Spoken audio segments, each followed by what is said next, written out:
dans ce webinaire sur la présentation du dispositif d'accompagnement des agriculteurs et agricultrices au changement climatique, dispositif qui est proposé par l'ADEME. Je m'appelle Alexia Michou, pour celles et ceux qui ne me connaîtraient pas. Je travaille pour Pays Écarté de Nouvelle-Aquitaine, qui est le centre de ressources sur le développement territorial en Nouvelle-Aquitaine et qui est mandaté par l'État et la région pour animer le réseau régional des projets alimentaires de territoire depuis 2018, notamment dans le cadre du pacte alimentaire pour une alimentation, une agriculture durable et locale, qui porte des ambitions de relocalisation. Et on travaille évidemment en partenariat avec l'ADEME, notamment sur les questions de transition et d'environnement. Donc on va commencer tout de suite, sans plus tarder, la présentation du dispositif, c'est ça qui vous intéresse. Je vais juste vous présenter les personnes qui interviendront aujourd'hui. Donc, on aura aujourd'hui avec nous Stella Trinti, qui est ingénieure à l'ADEME, qui présentera le dispositif. Thomas Perrier, qui est responsable service agro-environnement au groupe Océalia et qui met en œuvre le dispositif en accompagnant des agriculteurs et des agricultrices. Pardon.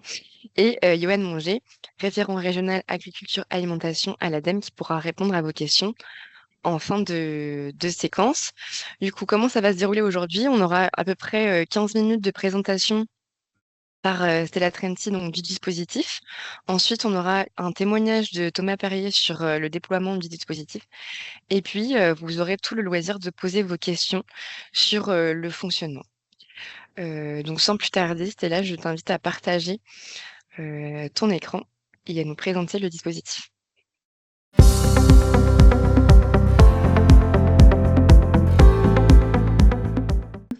Donc voilà, je vais vous présenter globalement ce dispositif. Donc comme on a dit, il y aura un temps d'échange à l'issue de la présentation. Donc je vous demanderai voilà, de garder les questions pour la fin. Donc ce dispositif, alors qu'on appelle AACC en cours, parce que c'est vrai que le nom est un petit peu long, accompagnement des agriculteurs face au changement climatique.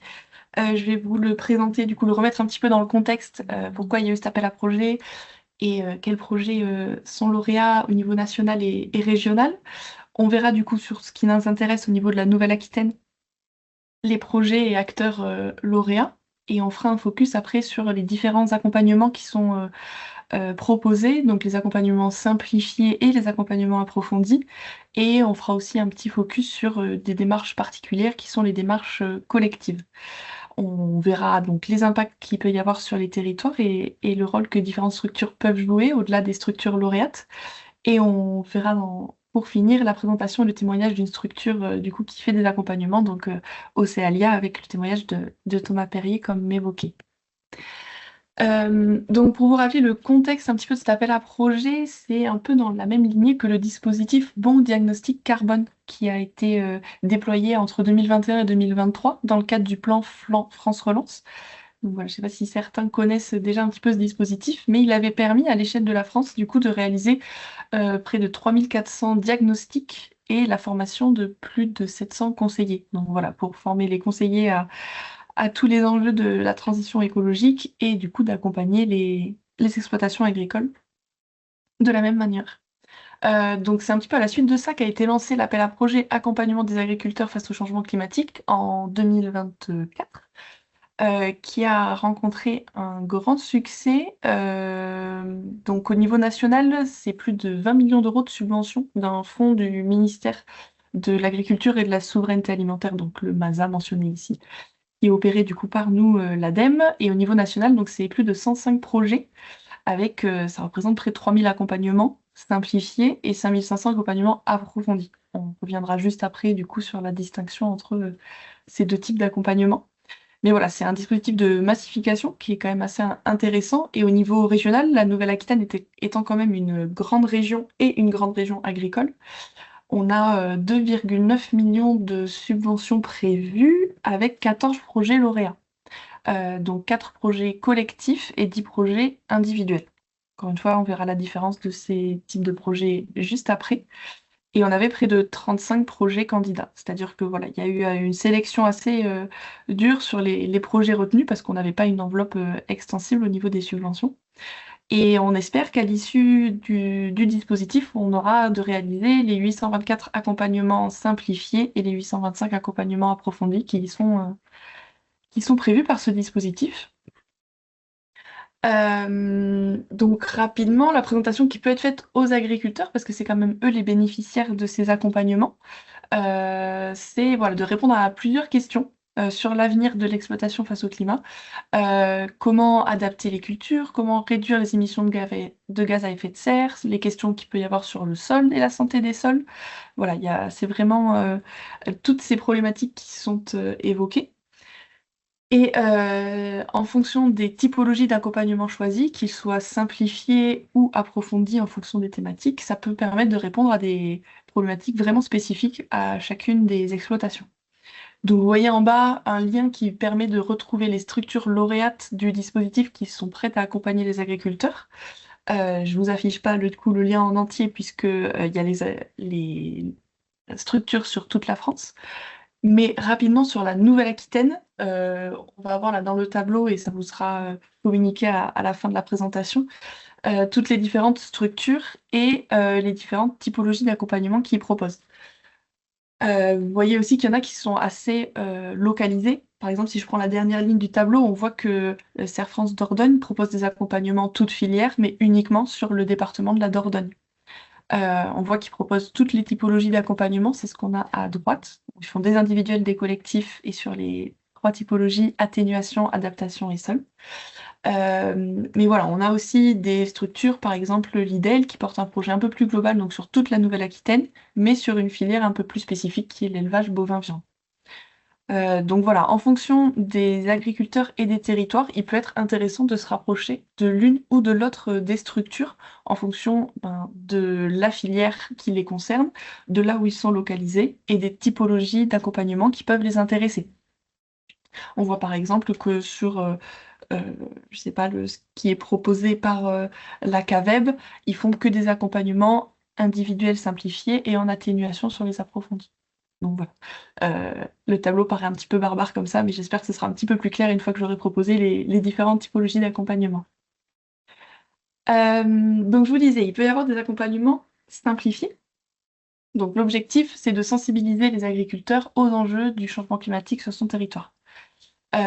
Donc c'est un accompagnement qui dure une journée minimum, ça peut être deux demi-journées, et il peut être réalisé en individuel ou en collectif, c'est-à-dire soit un conseiller par exploitant ou exploitante agricole, soit une session en groupe avec 4 à 5 agriculteurs, 4 à 8 pardon, agriculteurs qui, même s'ils se posent les questions ensemble, ont des diagnostics bien sûr spécifiques à leurs exploitations. Donc, le contenu de ces accompagnements simplifiés, c'est un temps de sensibilisation sur l'atténuation, l'adaptation au changement climatique en lien avec la santé des sols, un diagnostic simplifié de l'exploitation, l'identification de quelques leviers d'action qui sont envisageables et la présentation des modules approfondis. Donc, comme on disait, les trois accompagnements approfondis qui peuvent être proposés sur les thématiques atténuation, adaptation et santé des sols. Voilà, pour que l'agriculteur, s'il souhaite s'impliquer un peu plus loin dans la démarche, puisse savoir ce qui est possible de faire comme accompagnement par la suite. Vous avez juste en dessous des exemples d'outils qui peuvent être utilisés pour la sensibilisation. Donc c'est non exhaustif, hein, c'est vraiment des exemples d'outils qui ont été présentés par certaines structures et validés. Donc voilà, on a Carbon Tester, Climaléa Test, Je diagnostique ma ferme, différents jeux, le climat agriculture. Enfin voilà, il y a vraiment beaucoup de moyens différents de réaliser la sensibilisation des agriculteurs. C'est vraiment pour qu'ils aient une première idée avant de se lancer éventuellement dans quelque chose de plus complet. Et tout l'intérêt de ces appels à projets financés par le MASA, c'est donc qu'il y a une prise en charge, donc MASA ADEME, qui s'élève à 90% du total TTC de la prestation. Donc on a un reste à charge qui est relativement faible pour l'agriculteur, puisqu'il n'est uniquement de 10% sur cette prestation. Donc voilà, ça c'est la typologie d'accompagnement simplifié, donc qui peut être réalisée entre l'année 2025 et l'année 2028, puisqu'on est sur cette temporalité-là pour les accompagnements. Donc voilà. Il y aura une petite contrainte, vous le verrez juste après, s'ils souhaitent faire un accompagnement approfondi, puisqu'on est sur des timings un peu plus réduits. Donc les accompagnements approfondis, les voilà. Donc là, on est sur plutôt 5 jours d'accompagnement uniquement 4 jours pour les sols, c'est un petit peu spécifique. Donc sur les 5 jours, on a 3 jours de diagnostic pour la définition d'un plan d'action et 2 jours pour faire le suivi du dit plan d'action sur 2 à 3 ans. Donc c'est pour ça que les diagnostics des accompagnements approfondis doivent être impérativement réalisés là sur ce début d'année jusqu'au 1er juillet 2026 pour qu'une fois que cette phase de diagnostic soit faite et le plan d'action mis en place, on ait bien 2 ans de suivi derrière de ce plan d'action et que ça ne s'étende pas trop longtemps puisque l'appel à projet, enfin comment dire, les projets doivent se clôturer en 2028. Donc là, voilà, on est sur quelque chose d'un peu plus complet puisqu'on va choisir une thématique majeure, donc l'atténuation, ce qu'on appelle aussi le bas carbone, donc la réduction qui vise à réduire les émissions de gaz à effet de serre de l'exploitation. L'adaptation, donc qui est là un peu plus sur comment adapter mon exploitation face au changement climatique, la rendre plus résiliente, et la santé des sols par rapport au climat. Donc, au niveau de ce contenu, donc, il doit bien avoir évidemment un diagnostic sur la thématique majeure choisie, mais les autres thématiques doivent quand même être pris en compte pour être sûr voilà, qu'on n'ait pas des choix qui soient faits par rapport à une thématique qui aille à l'encontre complet d'une autre thématique qui ne serait pas prise en compte du tout. Donc voilà, le plan d'action qui est bien à l'échelle de l'exploitation, donc qui est vraiment spécifique à chaque exploitation, doit prendre en compte la thématique majeure choisie. Mais le plan d'action doit être évalué par rapport aux autres thématiques, comme je vous disais. On doit aussi avoir une évaluation économique de ce plan d'action, que ce soit pas voilà, juste de belles actions prévues, mais qui ait vraiment un impact économique positif derrière pour l'exploitant agricole. Et la définition avec l'agriculteur d'indicateurs de suivi fiables pour le suivi du plan d'action sur les 2 à 3 ans qui peuvent suivre. Donc c'est un petit peu ce que vous avez à droite sous forme schématique. Quel que soit le module choisi, donc là par exemple le module adaptation en jaune, il faut bien prendre en compte les enjeux d'atténuation et les enjeux de sol, et surtout la partie économique du plan d'action. Et c'est ce qu'on retrouve, voilà, quel que soit le module choisi, il faut bien que tous ces aspects-là soient pris en compte systématiquement, qu'on ait quelque chose de concret et de vraiment applicable à la situation. Et donc le temps de suivi du plan d'action, donc il faut au moins 2 temps de suivi sur les 24 mois qui suivent la réalisation du diagnostic. Là, il y a un peu moins d'exigences sur le format. Ça peut être au format conseil individuel, ça peut être fait lors de formation, ça peut être fait lors de groupes d'échange entre agriculteurs pour voilà, comparer un petit peu les plans d'action et les conclusions qu'ils peuvent tirer de ce qu'ils mettent en place par rapport aux différents indicateurs. Et là, de la même manière que pour les accompagnements simplifiés, la prise en charge ADEME s'élève à 90% du total de cet accompagnement. Donc voilà, il y a un reste à charge qui est que de 10% pour l'agriculteur. Donc voilà, ce qui est relativement faible et ce qui peut être assez intéressant dans le cadre de ce dispositif. Donc là, c'est pas précisé, mais évidemment, les accompagnements approfondis ne peuvent se faire que en individuel, puisque les plans d'action, les indicateurs de suivi mis en place doivent être vraiment spécifiques à chaque exploitation. Donc, ça peut être, si je reviens sur la slide d'avant, un agriculteur qui ne sait pas forcément trop dans quoi se lancer, il peut commencer par un accompagnement simplifié, en groupe avec d'autres agriculteurs. Et si voilà, il identifie des choses vraiment spécifiques qu'il voudrait creuser pour son exploitation spécifique, là, il peut basculer éventuellement dans un accompagnement approfondi sur la thématique qui paraît pertinente. Donc le calendrier de ces différentes opérations, comme je vous disais, les diagnostics initiaux des accompagnements approfondis, ils doivent être faits avant le 30 juin de cette année pour permettre d'avoir un suivi qui soit complet sur les 2 ans qui arrivent. Alors que les accompagnements simplifiés, vous pouvez voir, c'est la première ligne là du petit tableau en vert, ils peuvent se faire jusque mi-2028. Donc c'est pas parce qu'on fait un accompagnement simplifié qu'on est obligé derrière de suivre sur un accompagnement approfondi. Ça peut être le schéma choisi, mais c'est pas obligatoire. Et donc voilà, des agriculteurs qui seraient pas forcément prêts à se lancer, mais qui voudraient peut-être faire un diagnostic rapide et simplifié de leur ferme, peuvent le faire sur 2026, 2027, voire même 2028, dans le cadre de cet appel à projet. Un petit focus sur des démarches particulières qui sont les démarches collectives. Donc ça va au-delà en fait des accompagnements que je viens de vous présenter. Et on a 4 projets sur la Nouvelle-Aquitaine qui sont dans ce cadre-là. C'est que les structures lauréates, au-delà de réaliser des accompagnements, doivent aussi faire un état des lieux des enjeux de la transition climatique agricole pour un territoire donné ou une ou plusieurs filières spécifiques. Donc en fait, c'est pour être sûr que les accompagnements qu'ils vont réaliser s'inscrivent dans quelque chose de plus global, donc comme vu à l'échelle d'un territoire ou d'une filière. Donc là, c'est assez dense en texte, je ne vais pas tout vous détailler, mais globalement, voilà, ils doivent réaliser l'état des lieux avant de faire les accompagnements pour être sûr que c'est compatible avec ce qui est constaté. Et dans un deuxième volet, donc le volet B, c'est appuyer le passage à l'action des exploitations.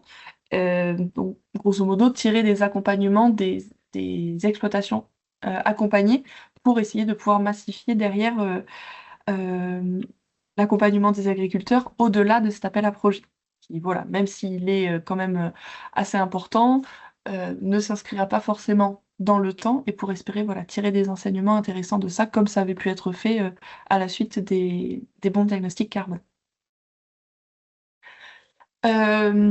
Et les impacts sur le territoire, pour terminer, donc voilà, comme on l'a dit, c'est un dispositif de massification. On a près de 1600 accompagnements individuels qui sont prévus sur l'ensemble de la région Nouvelle-Aquitaine, même un petit peu plus, puisqu'on n'a pas à ce jour le détail des nombres d'agriculteurs participants aux sessions collectives. Comme je vous disais, ils peuvent être entre 4 et 8, donc voilà, ça peut changer un petit peu le nombre d'agriculteurs accompagnés. Mais voilà, ça permettra de donner aux exploitants agricoles des pistes pour améliorer leur résilience face au changement climatique.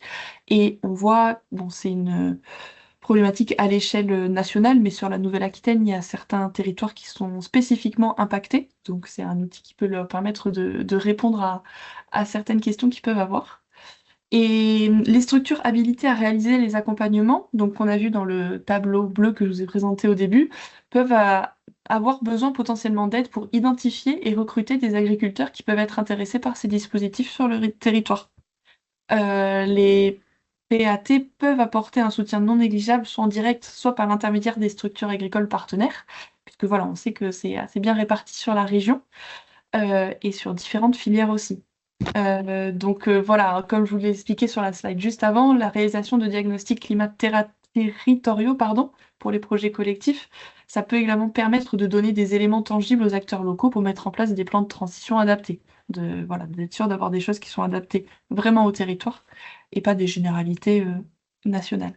Donc voilà, n'hésitez pas de parler de ce dispositif aux exploitants agricoles de vos territoires qui peuvent bénéficier des accompagnements qui soient adaptés à leurs problématiques et surtout avec une subvention qui peut être assez intéressante parce que sinon c'est vrai que c'est des accompagnements qui peuvent avoir des coûts qui ne sont pas forcément élevés. Donc voilà pour ça. Je vous laisse du coup les contacts en Nouvelle-Aquitaine. Donc, on a été présenté, moi-même et mon collègue Monsieur Manger, et on a une référente nationale de ce dispositif qui peut aussi répondre à pas mal de questions. Mais bon, on verra si vous avez déjà des questions dans la partie questions-réponses de l'échange. Et je vais peut-être laisser la parole à Monsieur Perrier, qui est du coup d'une structure lauréate, donc qui peut réaliser des accompagnements et qui va vous présenter concrètement ce que ça représente de leur côté.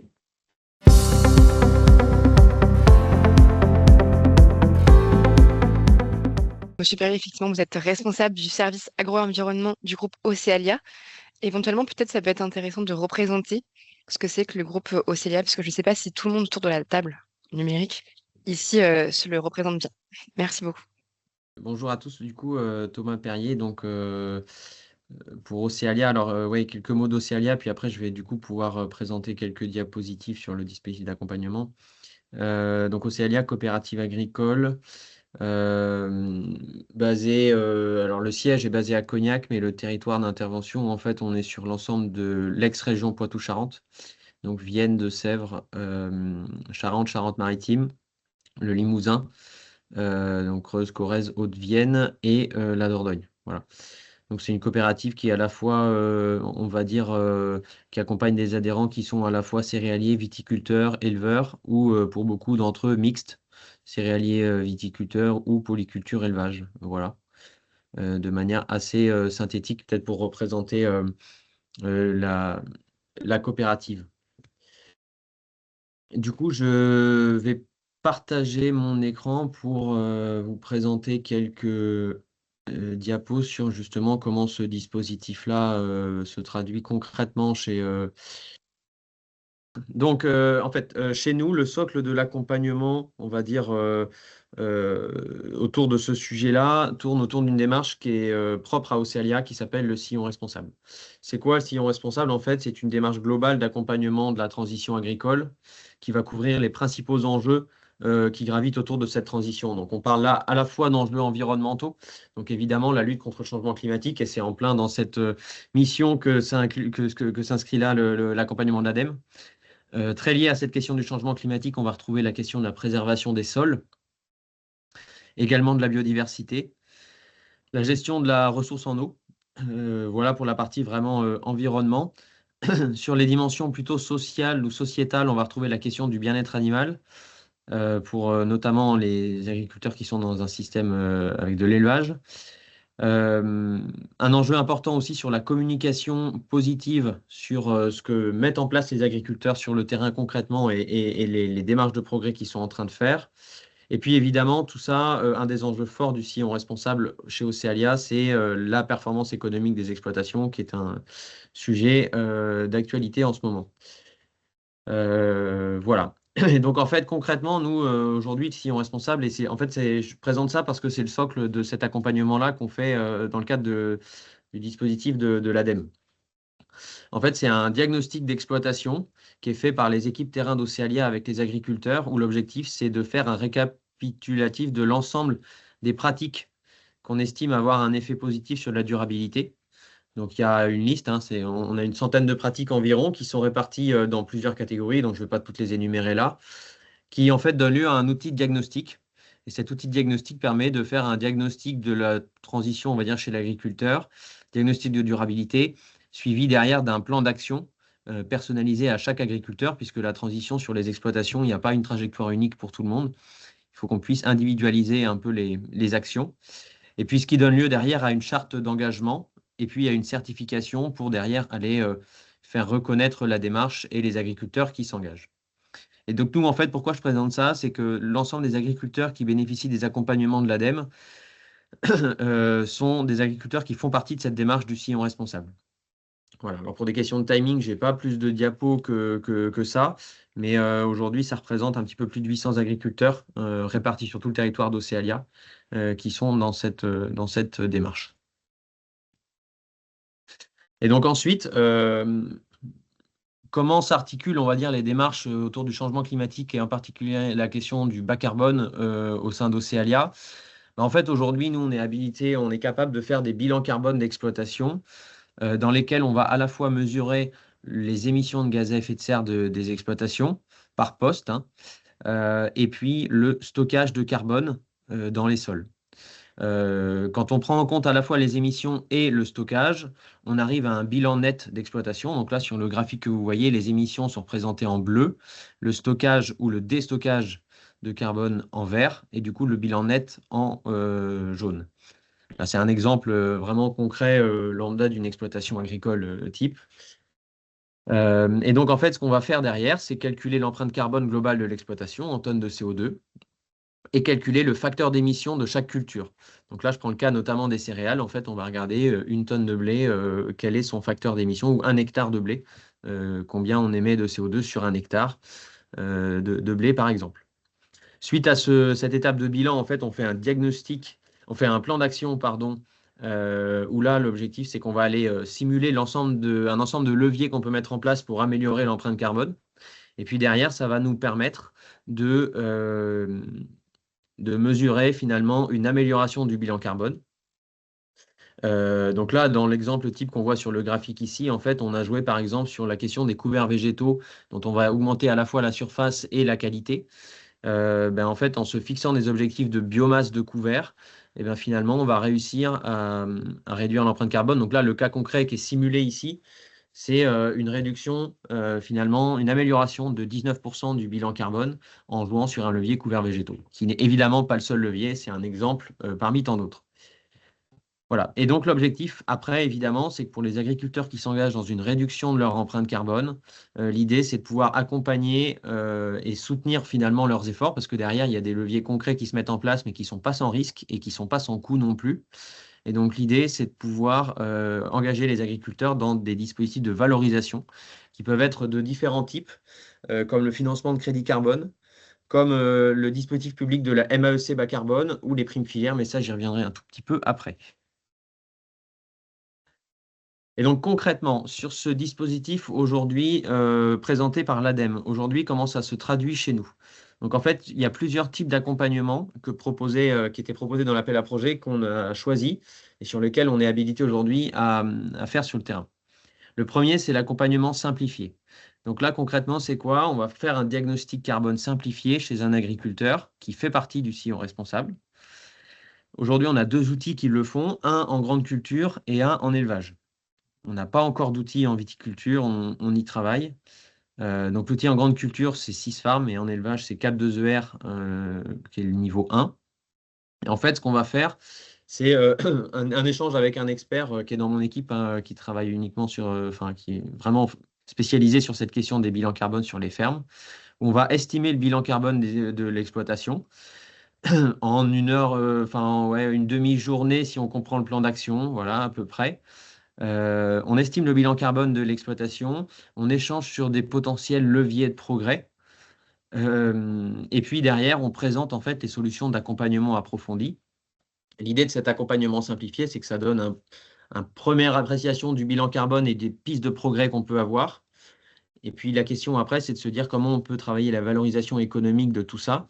Et donc c'est là, dans ce sens-là, qu'on présente les diagnostics approfondis que je vais présenter juste après. Voilà. Aujourd'hui, hein, on a, nous, capacité de faire 180 diagnostics simplifiés carbone dans l'enveloppe qui nous a été attribuée dans le cadre de l'appel à projet. On en a à peu près 110 aujourd'hui, ce qui fait qu'il nous en reste encore 70. Donc voilà, on en parlera tout à l'heure, mais s'il y a des agriculteurs que différentes personnes là autour de la table de ce webinaire connaissent et qui souhaitent rentrer dans ce type de démarche, s'ils sont adhérents au CIALIA, évidemment, c'est tout à fait possible. Ensuite, on a des accompagnements qui sont là pour le coup approfondis, donc sur le volet atténuation, donc c'est accompagnement approfondi bas carbone.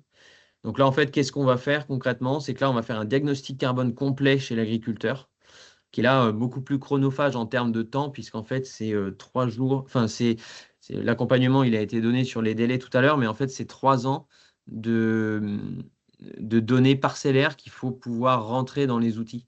Donc, c'est la partie saisie de données, elle est extrêmement chronophage.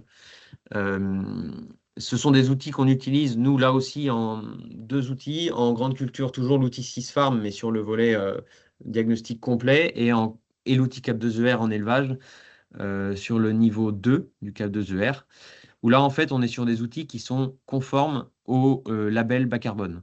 Voilà. Ces outils-là, en fait, nous permettent de calculer un bilan carbone complet de l'exploitation et de calculer le facteur d'émission des différentes cultures. Donc, que ce soit du blé, du tournesol, du maïs, du colza, du soja, du pois, etc. Donc, en fait, on calcule le bilan carbone complet de l'exploitation et derrière, on travaille sur la mise en place et la formalisation d'un plan de progrès qui va là aussi mobiliser différents leviers. On est principalement sur des leviers liés à la gestion de la fertilisation quand on veut travailler sur les émissions, puisqu'en système céréalier notamment, la fertilisation concentre une bonne partie des émissions. Et quand on veut travailler sur l'amélioration du stockage de carbone, on va être plutôt là sur la question de la dynamique de la matière organique. Et donc là, on va travailler la couverture des sols, on va travailler l'assolement, on va travailler le travail du sol. Bon, il y a un certain nombre de leviers qu'on va pouvoir actionner. Alors souvent, on utilise à la fois des leviers pour réduire les émissions et améliorer le stockage, hein. C'est souvent un combiné des deux. Mais l'idée, c'est qu'on aboutisse à un plan de progrès personnalisé sur l'exploitation. Et derrière, pour les agriculteurs qui sont engagés dans ces démarches-là, à des démarches de valorisation économique. Voilà. Puisqu'effectivement, les leviers qu'on utilise, ils ne sont pas sans risque, ils ne sont pas sans coût. C'est ce que je disais tout à l'heure aussi, il y a un surcoût qui est certain, un bénéfice probable à long terme, mais sur le court terme, un surcoût. Et les trésoreries étant en ce moment très tendues, il nous faut des dispositifs de valorisation économique pour pouvoir aller engager les agriculteurs. Donc, les différents dispositifs qu'on utilise aujourd'hui, c'est la MAEC régionale bas carbone, où là, c'est un montant forfaitaire attribué en contrepartie d'une amélioration de 15% du bilan carbone. Voilà. Ensuite, on travaille sur la valorisation de crédit carbone. Donc là, la valorisation de crédit, c'est qu'en fait, on calcule le bilan carbone. Je vais prendre un exemple très simple. L'exploitation émet 500 tonnes de carbone. On met en place un plan de progrès qui va permettre d'économiser, on va dire, 20% de bilan carbone. Du coup, on va n'émettre plus que 400 tonnes. Et donc, les 100 tonnes d'écart, finalement, c'est une tonne de CO2 égale un crédit carbone, une tonne de CO2 économisée. Donc, finalement, ces 100 tonnes vont nous permettre derrière de pouvoir valoriser finalement les économies sous forme de crédit carbone qui peuvent être financés par que ce soit des entreprises privées, des collectivités. Voilà, il existe différents types de financement pour venir en fait en soutien des agriculteurs. Voilà. Et puis le dernier dispositif, c'est celui sur lequel on travaille activement, mais qui n'est pas encore tout à fait mature. C'est celui des primes filières, c'est-à-dire d'aller, pour des agriculteurs engagés dans une démarche vertueuse de ce type-là, de pouvoir aller rémunérer le blé qui va, un blé bas carbone ou un colza bas carbone ou un soja ou voilà, la culture qu'on souhaite, finalement, d'aller rémunérer les agriculteurs sur la tonne de blé en fonction de leurs efforts de réduction de bilan carbone. Donc ça, c'est l'accompagnement approfondi qu'on propose sur le volet atténuation. Aujourd'hui, on en a une quinzaine qui sont réalisées, mais il y en a beaucoup qui sont en cours, mais on en a 50 qui peuvent être attribués. Voilà, dans l'enveloppe de l'ADEME, on a 50 diagnostics de ce type-là qui sont financés. Donc il y a un reste à charge pour l'agriculteur qui est de l'ordre de 10%. On est sur 90% de financement, donc c'est vrai que c'est relativement intéressant pour les agriculteurs. Et puis derrière, on a un accompagnement qui, lui, va tourner autour de la question de la santé des sols, qui est également un des accompagnements financés dans le cadre de cet appel à projet, où là, on a créé une offre qui s'appelle Fertizen. Donc là, c'est un accompagnement qui est un petit peu différent de la partie bas carbone. On ne va pas calculer le bilan carbone complet de l'exploitation. On va essayer d'améliorer, on va dire, la qualité du sol pour l'agriculteur, puisque en fait, concrètement, préserver les sols et en améliorer leur fertilité, c'est aussi une question de préservation de la capacité de production sur le long terme. Voilà. Et donc là, en fait, on a un expert chez nous qui est un expert sol, qui va dans un premier temps prendre rendez-vous avec l'agriculteur, et évidemment échanger sur l'exploitation, le contexte, etc.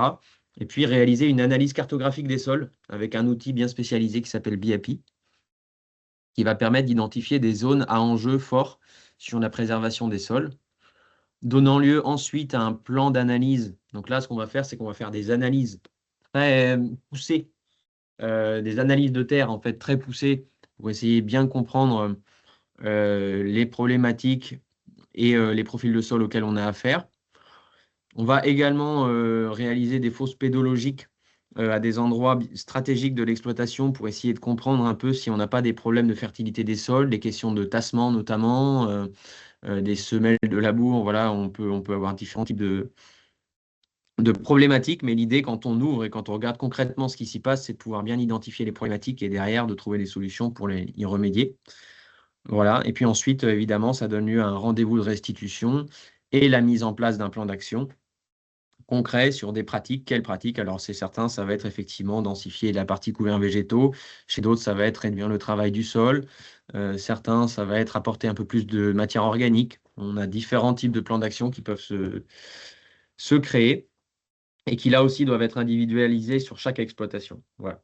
Et donc, évidemment, ce rendez-vous expert, il y a une phase de diagnostic au début, mais il est sur l'ensemble de la durée du projet. On a un suivi annuel, finalement, avec une mise à jour tous les ans du plan d'action. Voilà ce qu'on a fait cette année, ça a marché, ça n'a pas marché, ok, d'accord, qu'est-ce qu'on va refaire l'année prochaine, et ainsi de suite. Voilà. Évidemment, tout ça étant consigné dans des documents et des rapports envoyés à l'agriculteur formalisés, quoi.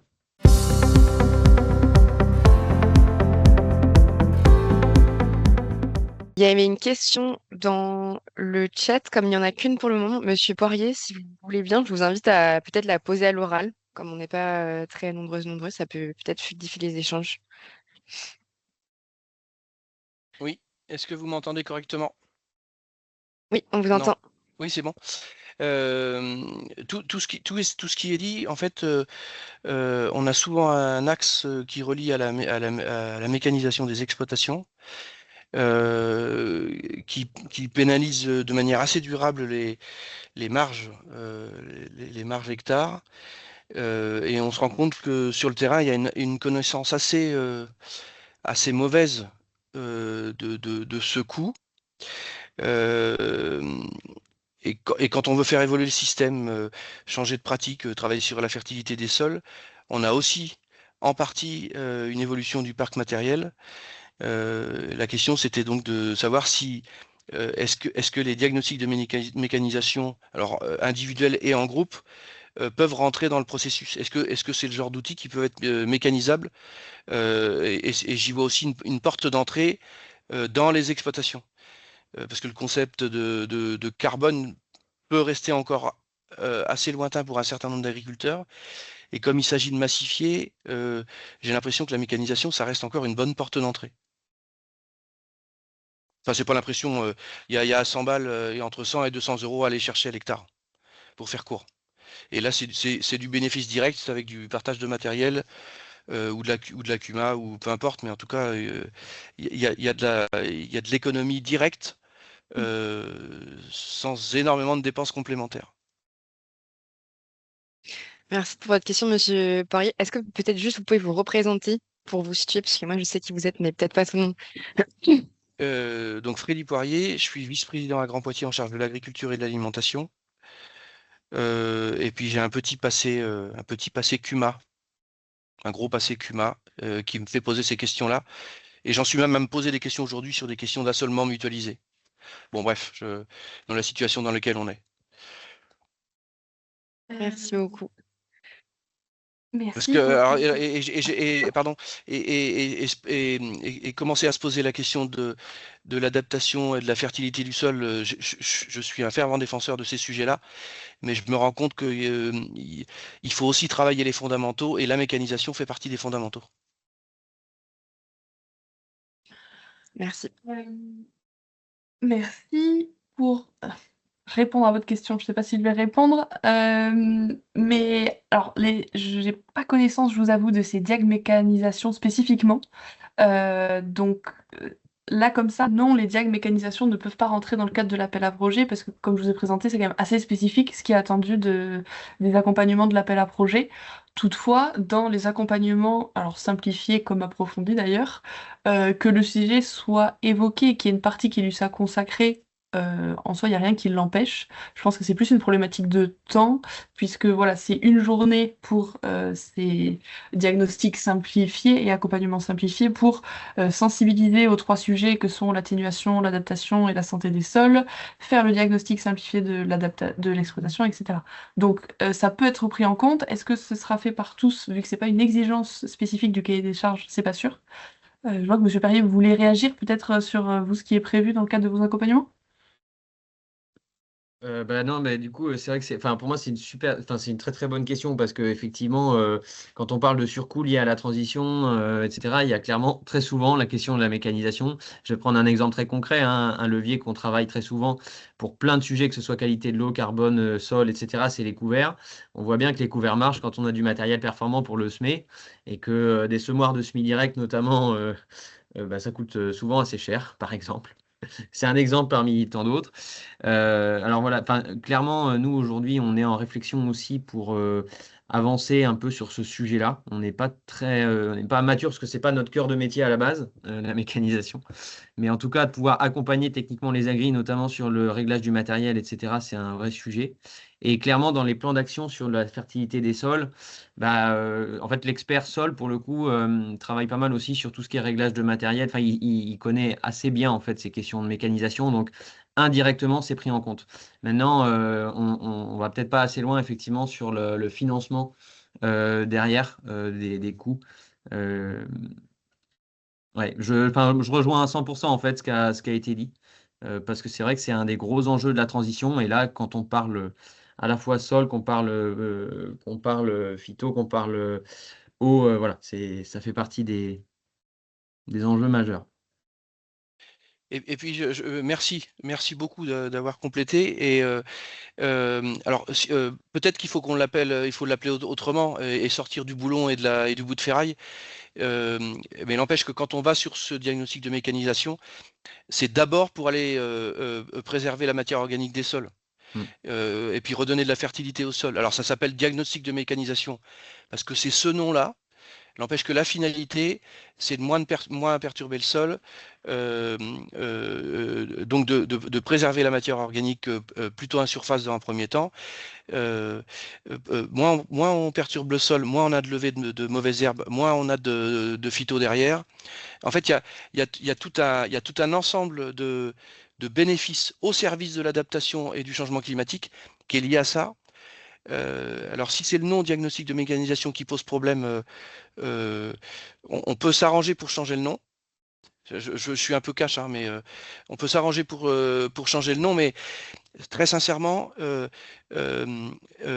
si vous voulez aller voir les agriculteurs en ce moment et dans l'année qui vient, leur parler de carbone, je pense qu'on va faire chou blanc. Mais je pense que c'est intéressant la Enfin, question que vous posez. Peut-être justement on peut poser la question à l'ADEME de comme c'est vous, notamment élu chargé de mission PAT, qui êtes au plus près parfois des agriculteurs et que c'est vous qui allez devoir aussi parler de ce dispositif, dans quelle mesure est-ce que enfin peut-être que vous pouvez utiliser aussi vos propres éléments de langage. Euh, je sais pas. Je vois que Johan a Ouais, ouvert son je micro. complétais juste effectivement par rapport à comment s'est déroulée la phase de candidature effectivement par rapport à l'appel à projet. Ce qui était demandé du coup aux différents candidats, c'est de s'engager sur des outils mobilisés. C'est notamment des sujets enfin, les outils qu'a présenté Stella et qu'a présenté Monsieur Perrier également. Donc sur les dossiers de candidature, en fait, on leur demandait voilà, qu'est-ce que vous envisagez pour les accompagnements individuels, pour les accompagnements collectifs, et quels outils vous avez mobilisés dans ce cadre-là. Donc, alors, on n'a pas forcément une vision exhaustive, nous, Stella et moi, sur ce qui est pris en compte, ou en tout cas, quelle est la porte d'entrée pour les autres projets hors Nouvelle-Aquitaine. Ce qui est sûr, par contre, enfin, je parle sous le contrôle de Stella, mais il ne me semble pas que sur les projets néo-aquitains, effectivement, il y a eu des projets qui ont été retenus et qui envisagent les diagnostics mécanisation comme des portes d'entrée pour aller sur les sujets climat de manière générale. Donc bon, si on aurait pu l'envisager, effectivement, je pense que ce serait peut-être effectivement peut-être plus pour une V2 d'un dispositif s'il y en a un jour. Mais là, on est quand même sur des modifications quand même assez importantes de ce qui serait envisagé. Donc, ça nécessiterait des avenants en fait au contrat. Donc c'est difficile de l'envisager, voilà, à l'heure actuelle. Même si c'est pas inintéressant, on est bien d'accord. non, c'est dommage. Enfin, en fait, je me suis connecté pour ça, donc je vais m'en aller.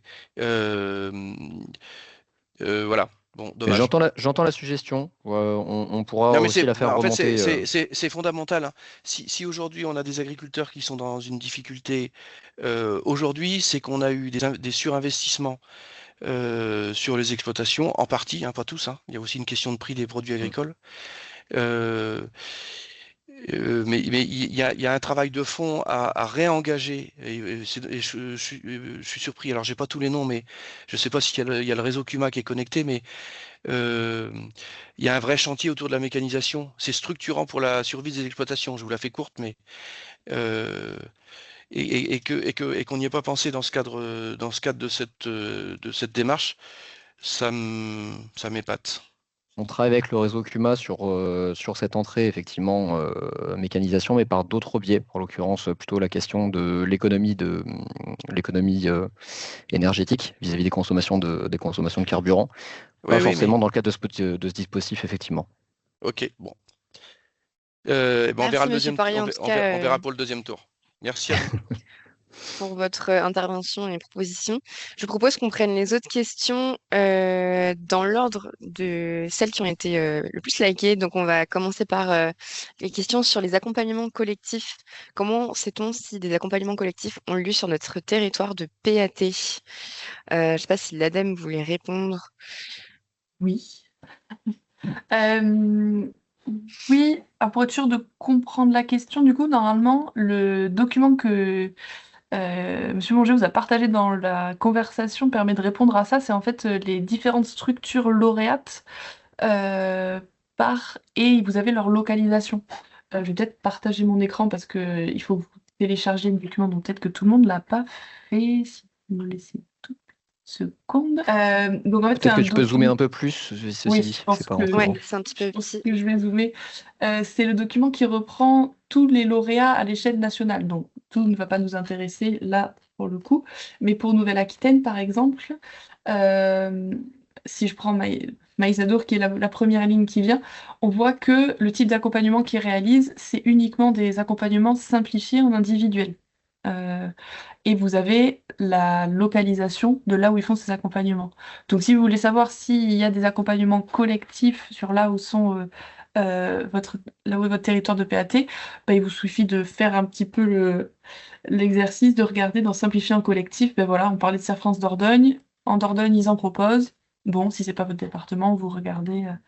Alors, ça peut être amené à changer, c'est-à-dire que dans les typologies d'accompagnement réalisées, c'est à jour, c'est-à-dire que ça, même si les structures peuvent avoir un petit peu de latitude pour changer, c'est pas le gros des cas qu'on a. Par contre, on sait que sur les localisations, ça peut évoluer et aller au-delà du périmètre qui était prévu à la base.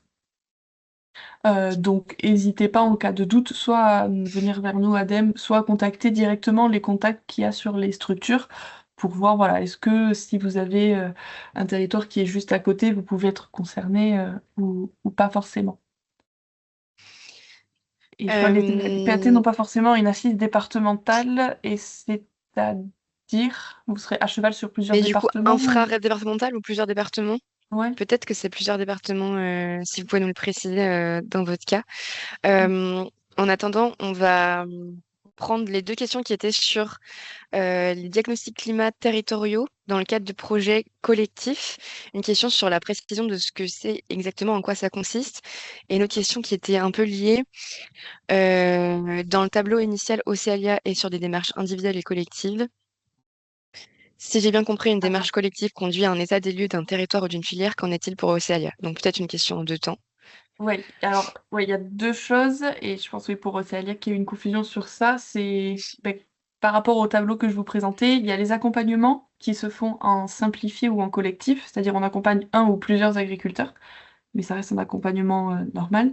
Et après, il y a les démarches collectives, ce dont je vous ai parlé à la fin, où il y avait les volets A et le volet B, avec en effet le diagnostic territorial, je crois qu'on appelait ça, où là, c'est vraiment euh, au-delà des accompagnements, une démarche qui est plus globale. Donc, Océalia propose des accompagnements collectifs, si je dis pas de bêtises, m'arrêter, M. Perrier, au cas où.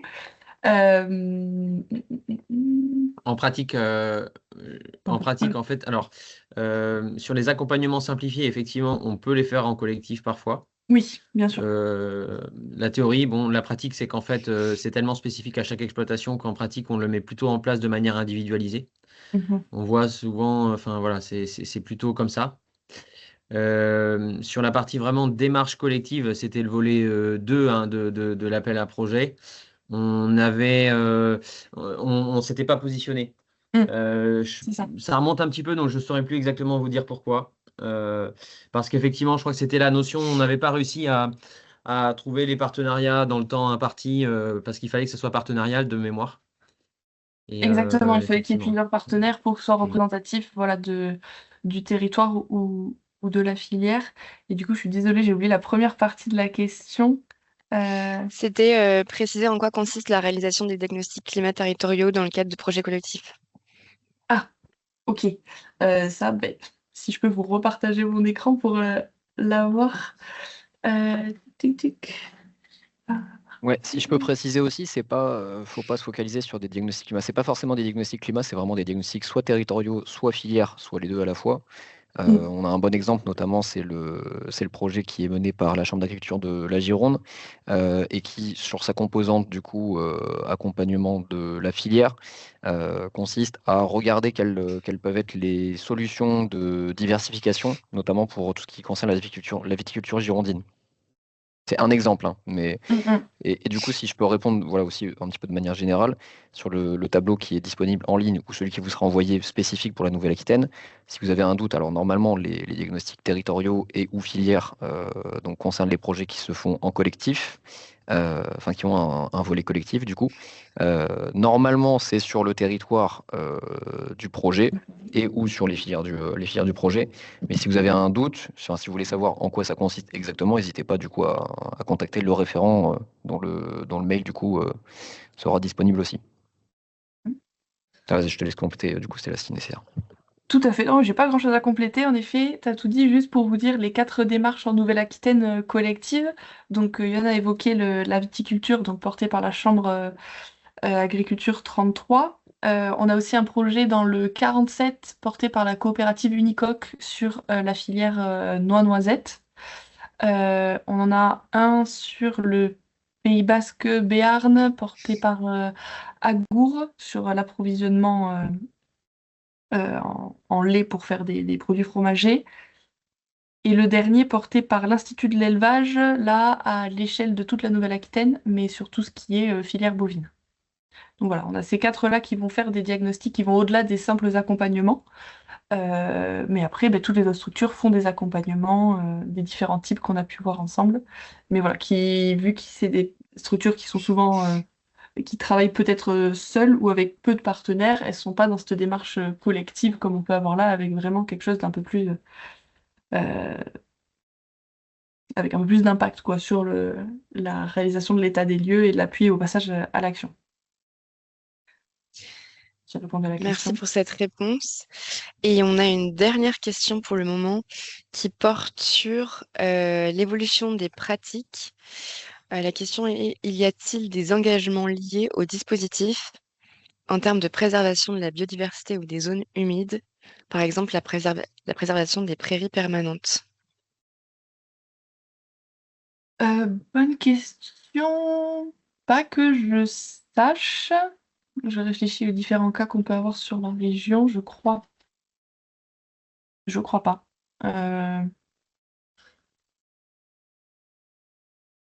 Non, rien de Ouais. particulier sur ces exigences-là. Pardon, Yoann, vas-y. Non, mais des engagements en tant que tels, pas vraiment. La logique, c'est plutôt, enfin, on est vraiment dans des accompagnements, hein, c'est bien ça qu'il Mm. faut retenir. Il n'y a pas forcément, à moins de rentrer du coup dans des démarches liées au label bas carbone par exemple, mais il y a pas d'engagement à proprement parler donc de la part des agriculteurs sur les plans d'action qui sont réalisés, sauf erreur de ma part. Mais Ce sera du cas par cas en fonction du plan d'action qui est préconisé du coup, si je comprends bien. Ah, nous, effectivement, les engagements, ouais, vous avez raison. Les engagements arrivent à partir du moment où on a un dispositif de valorisation économique, sur la partie carbone en tout cas. Où là, pour le coup, bah, typiquement, l'engagement, quand on est dans la MAEC bas carbone, c'est de réduire son bilan carbone de 15%. Sur la partie crédit carbone, il n'y a pas d'engagement, mais plus on réduit, plus on valorise les économies qu'on peut faire. Et quand on lance des filières, après, nous, si on lance des filières bas carbone, etc., enfin, là, pour le coup, on a des engagements. Mais par contre, il y a une contrepartie derrière. Une précision par rapport à cette question, donc les plans d'action peuvent préconiser de retourner des prairies permanentes en fonction des cas. C'est-à-dire du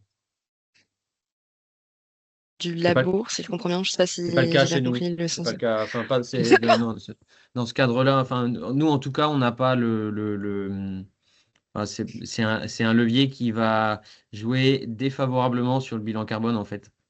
Mm. Donc, on est plutôt dans la logique inverse chez nous. Donc non, enfin, en tout cas, je parle pour Océalia sur le terrain, dans les accompagnements, c'est pas un levier qu'on préconise dans les plans d'action.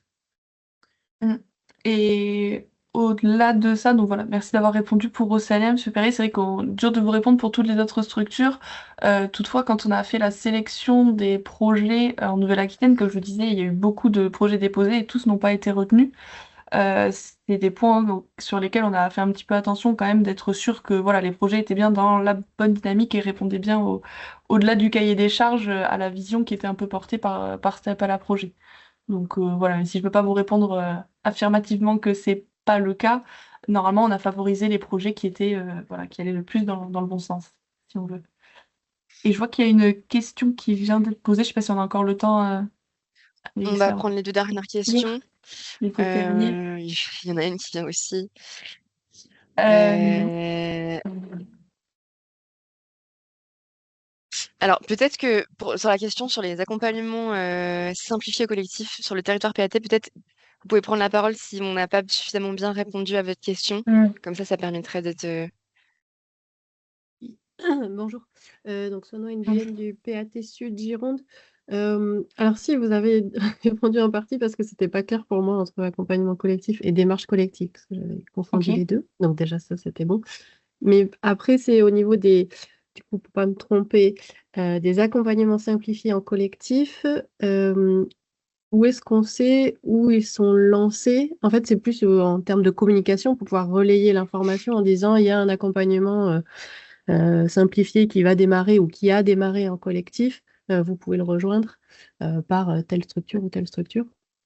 Voilà, parce que j'ai bien noté les structures qui accompagnent par périmètre de département, mais est-ce qu'on sait s'ils ont déjà lancé en collectif ou pas, s'ils vont en lancer, etc.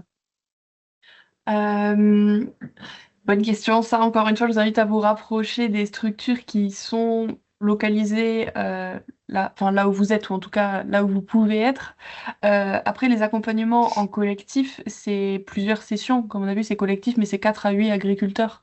Donc, vu que c'est que sur une journée ou 2 demi-journées, il y en a qui sont lancés en permanence, en fait, au fil de l'eau, en fonction des agriculteurs qui se portent volontaires pour y participer. Donc, je pense pas, en tout cas à la connaissance des projets que j'ai, qu'il y en ait qui aient des calendriers très fermés, de dire ben voilà, on les lancera sur le mois de juillet et puis c'est tout quoi. Ils s'adaptent en fonction des différentes problématiques, des temporalités aussi, parce qu'il y a des périodes de l'année où les agriculteurs sont plus ou moins dispo en fonction de leur typologie de filière quoi. Donc ouais, je vous invite à vous rapprocher directement des structures qui peuvent coller avec le territoire où vous êtes pour en savoir un petit peu plus sur ça. De la même manière, on a pris l'exemple de Vitinov. Bon, eux, ils sont uniquement sur la filière viticole. Donc, ils sont dans le bon territoire, mais peut-être pas la bonne filière. Donc, voilà, creuser sur ça. Mais en tout cas, il n'y a rien d'arrêté sur les délais des projets, quoi. C'est un peu au fil de l'eau. Ok, merci. Et je vous propose qu'on prenne la dernière question avant de conclure. C'était une remarque et une question en même temps. Tous les travaux de recherche sur la transition agricole insistent sur l'importance des dynamiques collectives entre pairs, sur la durée et sur l'autonomie des exploitations et des agriculteurs et agricultrices. Comment est-ce que ce dispositif peut éviter d'aboutir une fois de plus à placer l'agriculteur face à un savoir expert et extérieur apporté ponctuellement, voire en une unique occasion? Comment l'articuler à une dynamique collective qui, j'imagine, se poursuit dans le temps? Je ne sais pas si M. Perrier ou la dame voulait répondre à cette question. Comme vous allez-y, comme vous voulez. peu Bah, importe. allez-y, si vous voulez, peut-être répondre pour Océalia, puis je ferai une réponse plus globale juste après. De manière concrète, effectivement, oui, c'est sûr que, je suis assez d'accord avec la question, dans le sens où il faut, pour moi, il faut les deux. Il faut articuler le collectif et l'individuel. Il y a plusieurs choses. C'est qu'effectivement, c'est bien la dynamique collective souvent qui déclenche le mouvement, ça c'est sûr. Maintenant, il y a les plans d'action autour de la transition, il n'y en a pas un qui est pareil sur toutes les exploitations. Et il faut, ce qu'on essaye de faire, en fait, c'est pour ça, on propose d'un côté des formations sur toutes les techniques de la transition agricole. Ça peut être sur le désherbage mécanique, ça peut être sur la couverture des sols, sur la simplification du travail du sol. Bon, il y a plein de thématiques techniques agro. Ça, c'est des choses qu'on propose. Maintenant, il y a quand même une réalité, c'est que les agriculteurs sont quand même de plus en plus euh, sollicités. Et du coup, on a du mal on arrive à mobiliser, mais pas des taux qu'on voudrait, voilà, de manière très claire. Et du coup, c'est pour ça qu'on a aussi pris le parti de lancer ces accompagnements individuels. C'est que, voilà, la bonne réponse en réalité, c'est qu'il faut les deux, je pense. Et il faut pouvoir l'articuler, et je rejoins la question avec la dynamique collective. Maintenant, elle est très complexe à mettre en œuvre. On y met pas mal d'énergie. On a une vingtaine de groupes d'agriculteurs sur le terrain sur lesquels on propose un peu des formations sur la transition, etc. Pas forcément dans le cadre de cet appel à projet, parce que c'est des choses qu'on faisait déjà avant et qu'on continue à faire. Mais il faut absolument un accompagnement individuel à côté parce que le jour d'une formation collective, le problème c'est qu'en agriculture, la formation, il faut la caler 3 mois avant, au moins, pour faire venir des intervenants.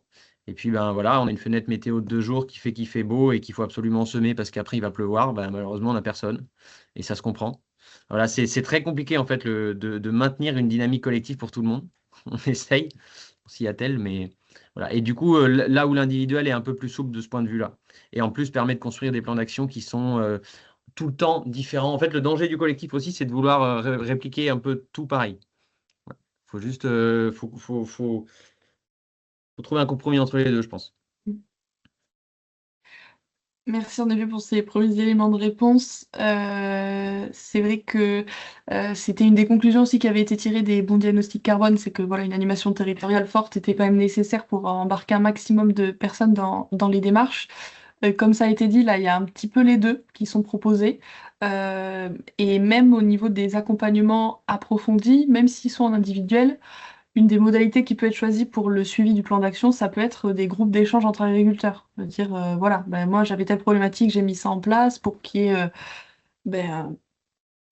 voilà, un effet groupe pour aider à mobiliser et à rester mobilisé dans la durée aussi, pas que ce soit, comme on disait, ponctuellement, hop, un accompagnement et puis après on oublie.